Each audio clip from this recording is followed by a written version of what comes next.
Jonás, capítulo 1. La palabra del Señor vino a Jonás, hijo de Amitai. Anda, ve a la gran ciudad de Nínive y proclama contra ella que su maldad ha llegado hasta mi presencia. Jonás se fue, pero en dirección a Tarsis, para huir del Señor. Bajó a Jope, donde encontró un barco que zarpaba rumbo a Tarsis. Pagó su pasaje y se embarcó con los que iban a esa ciudad, huyendo así del Señor. Pero el Señor lanzó sobre el mar un fuerte viento y se desencadenó una tormenta tan violenta que el barco amenazaba con hacerse pedazos. Los marineros, aterrados y a fin de aliviar la situación, comenzaron a clamar cada uno a su Dios y a lanzar al mar lo que había en el barco. Jonás, en cambio, que había bajado al fondo de la nave para acostarse, ahora dormía profundamente. El capitán del barco se le acercó y le dijo: ¿Cómo puedes estar durmiendo? Levántate, clama a tu Dios, quizás se fije en nosotros y no perezcamos. Los marineros, por su parte, se dijeron unos a otros: Vamos, echemos suertes para averiguar quién tiene la culpa de que nos haya venido este desastre. Así lo hicieron, y la suerte recayó en Jonás. Entonces le preguntaron: Dinos ahora, ¿quién tiene la culpa de que nos haya venido este desastre? ¿A qué te dedicas? ¿De dónde vienes? ¿Cuál es tu país? ¿A qué pueblo perteneces? Soy hebreo y temo al Señor, Dios del cielo, que hizo el mar y la tierra firme. Les respondió. Al oír esto, los marineros se aterraron aún más, y como sabían que Jonás huía del Señor, pues él mismo se lo había contado, le dijeron: ¿Qué es lo que has hecho? Pero el mar se iba enfureciendo más y más, así que le preguntaron: ¿Qué vamos a hacer contigo para que el mar deje de azotarnos? Tómenme y láncenme al mar, y el mar dejará de azotarlos. Les respondió: Yo sé bien que por mi culpa se ha desatado sobre ustedes esta terrible tormenta. Sin embargo, en un intento por regresar a tierra firme, los marineros se pusieron a remar con todas sus fuerzas, pero como el mar se enfurecía más y más contra ellos, no lo consiguieron. Entonces clamaron al Señor: Oh Señor, tú haces lo que quieres, no nos hagas perecer por quitarle la vida a este hombre, ni nos hagas responsables de la muerte de un inocente. Así que tomaron a Jonás y lo lanzaron al agua, y la furia del mar se aplacó. Al ver esto, se apoderó de ellos un profundo temor al Señor, a quien le ofrecieron un sacrificio y le hicieron votos. El Señor, por su parte, dispuso un enorme pez para que se tragara a Jonás, quien pasó 3 días y 3 noches en su vientre. Capítulo 2. Entonces Jonás oró al Señor su Dios desde el vientre del pez. Dijo: En mi angustia clamé al Señor, y él me respondió. Desde las entrañas del sepulcro pedí auxilio, y tú escuchaste mi clamor.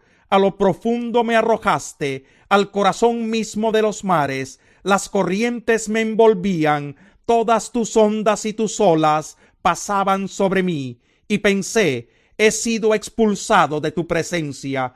¿Cómo volveré a contemplar tu santo templo? Las aguas me llegaban hasta el cuello, lo profundo del océano me envolvía, las algas se me enredaban en la cabeza, arrastrándome a los cimientos de las montañas. Me tragó la tierra, y para siempre sus cerrojos se cerraron tras de mí.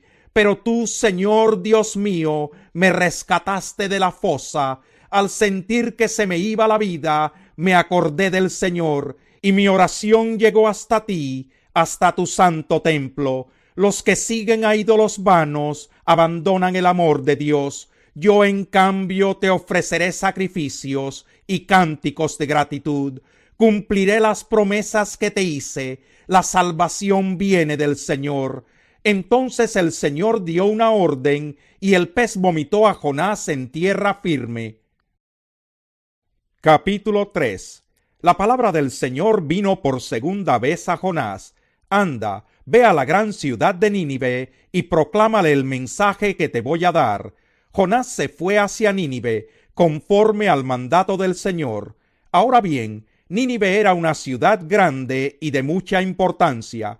Jonás se fue internando en la ciudad y la recorrió todo un día mientras proclamaba: dentro de 40 días Nínive será destruida.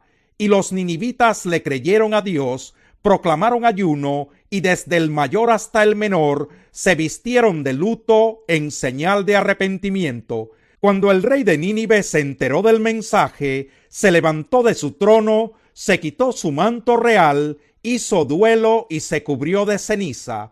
Luego mandó que se pregonara en Nínive, por decreto del rey y de su corte: ninguna persona o animal, ni ganado lanar o vacuno, probará alimento alguno, ni tampoco pastará ni beberá agua. Al contrario, el rey ordena que toda persona, junto con sus animales, haga duelo y clame a Dios con todas sus fuerzas.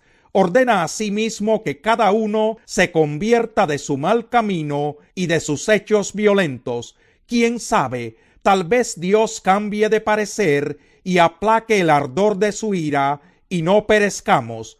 Al ver Dios lo que hicieron, es decir, que se habían convertido de su mal camino, cambió de parecer y no llevó a cabo la destrucción que les había anunciado. Capítulo 4. Pero esto disgustó mucho a Jonás y lo hizo enfurecerse, así que oró al Señor de esta manera: oh Señor, ¿no era esto lo que yo decía cuando todavía estaba en mi tierra? Por eso me anticipé a huir a Tarsis, pues bien sabía que tú eres un Dios bondadoso y compasivo, lento para la ira y lleno de amor, que cambias de parecer y no destruyes. Así que ahora, Señor, te suplico que me quites la vida. Prefiero morir que seguir viviendo. ¿Tienes razón de enfurecerte tanto?, le respondió el Señor. Jonás salió y acampó al este de la ciudad. Allí hizo una enramada y se sentó bajo su sombra para ver qué iba a suceder con la ciudad. Para aliviarlo de su malestar, Dios el Señor dispuso una planta, la cual creció hasta cubrirle a Jonás la cabeza con su sombra. Jonás se alegró muchísimo por la planta, pero al amanecer del día siguiente, Dios dispuso que un gusano la hiriera y la planta se marchitó. Al salir el sol, Dios dispuso un viento oriental abrasador. Además, el sol hería a Jonás en la cabeza, de modo que éste desfallecía. Con deseos de morir se exclamó: prefiero morir que seguir viviendo. Pero Dios le dijo a Jonás: ¿tienes razón de enfurecerte tanto por la planta? Claro que la tengo, le respondió. Me muero de rabia. El Señor le dijo: tú te compadeces de una planta que sin ningún esfuerzo de tu parte creció en una noche y en la otra pereció, y de Nínive, una gran ciudad donde hay más de 120,000 personas que no distinguen su derecha de su izquierda y tanto ganado, ¿no habría yo de compadecerme?